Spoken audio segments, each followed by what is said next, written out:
कहना चाहोगे जो डोर टू कलेक्शन होता है, गाड़ियाँ कई जगह कूड़ा उठाती है, कई जगह ऐसे छोड़ जाती हैं, इस मामले को लेकर जबकि पेमेंट हर महीने हो रही है? जो हमारा डोर टू डोर का जो टेंडर है वो 1 साल पहले हमने ब्लैक लिस्ट कर दिया था, उसके बाद भी इनकी पेमेंट हो रही है।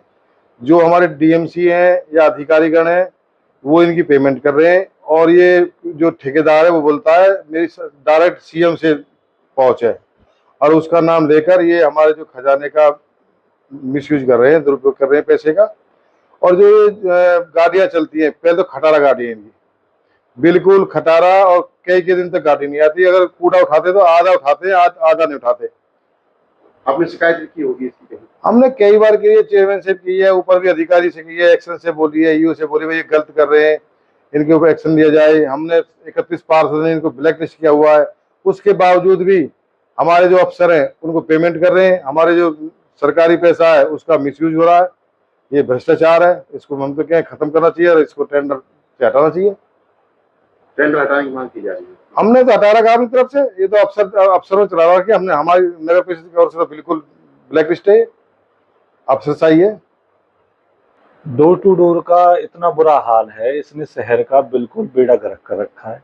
अभी मैं अपने घर से निकल के एमसी की तरफ आ रहा था, तो मैंने वहीं देख रहा था, मैं डोर टू डोर का लोडर चला हुआ था। पहली बार तो मुझे यही नहीं समझ में आता कि जेसीबी की जगह ये लोडर क्यों चला हुआ है, और लोडर जब एप्लीके उसमें है ही नहीं, एस्टीमेट में लोडर का कुछ है ही नहीं, तो लोडर चला क्यों हुआ है। फिर मैंने देखा कि वहां पे एक खत्ता पड़ा हुआ था, उस खत्ते में से उसने सिर्फ 2 बॉकेट मारे, बाकी का खत्ता छोड़ के आ गया। उसका मेरे पास वीडियो भी, मैंने उसका वीडियो बनाया है। फिर मैं उसके बाद किटवाड़ी चौक पे पहुंचा, किटवाड़ी चौक पे से वो अभी सफाई करके आया था, उस पे खत्ता जो का तो ही पड़ा हुआ है। सुखराम रोड के वहां, मेरे वहां सुखराम हॉस्पिटल के वहां खत्ता जो के तो ही पड़ा हुआ है। तो ये एजेंसी ने बिल्कुल कोई सफाई नहीं कर रही है, ना इसके लिए कभी कोई रिव्यू उठाया जाता है पार्षदों से। जो इसकी एजेंसी है उसकी गाड़ियां 1 महीने में, मेरे वार्ड की, मैं अपने वार्ड की बता रहा हूँ, वार्ड नंबर 15 में 10 से 12 दिन इसकी गाड़ी आती है, वो भी रिक्वेस्ट करने और फोन करने के बाद हमें इसको बताना पड़ता है कि आपकी गाड़ी 3 दिन से हमारे यहाँ वार्ड में नहीं पहुंच रही है। फिर उसका हमारे पास रिप्लाई आता है, जब जाके वो गाड़ी चलती है। और हम तो नगर परिषद के सफाई कर्मियों से रिक्शा लेके कूड़ा उठवा रहे हैं लोगों का। आज तक कमेटी ने कभी पार्षदों से पूछा नहीं है कि इसका कार्य कैसा चल रहा है, ना इसकी कोई रिपोर्ट बनाई है, ना लोगों में जाके ये पूछा है कि भाई इसकी क्या कैसे कार्य इसका चल रहा है।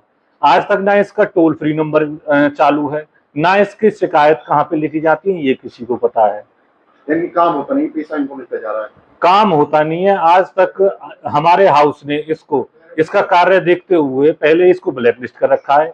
ईओ साहब ने सारी रिपोर्ट बना के चंडीगढ़ भेज रखी है, उसके बाद भी यही एजेंसी हमारे यहाँ पे कार्य कर रही है।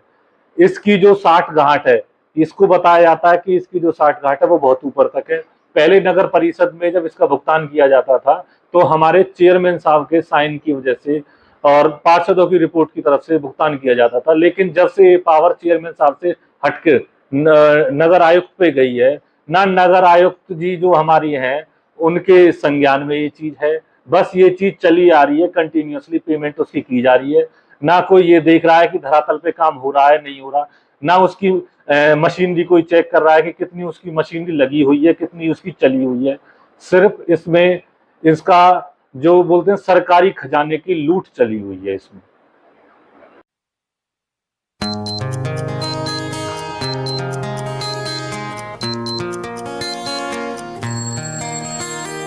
उठ जाओ मम्मी उठ जाओ डैडी, हो गया वेकअप टाइम। चंदा मामा सो गए, किया सूरज ने सनशाइन। उठ जाओ मम्मी उठ जाओ डैडी, हो गया वेकअप टाइम। चंदा मामा सो गए, किया सूरज ने सनशाइन। दिन ये सुहाना है, मुझको स्कूल जाना है। मम्मा मुझको स्कूल जाना है, मुझको स्कूल जाना है।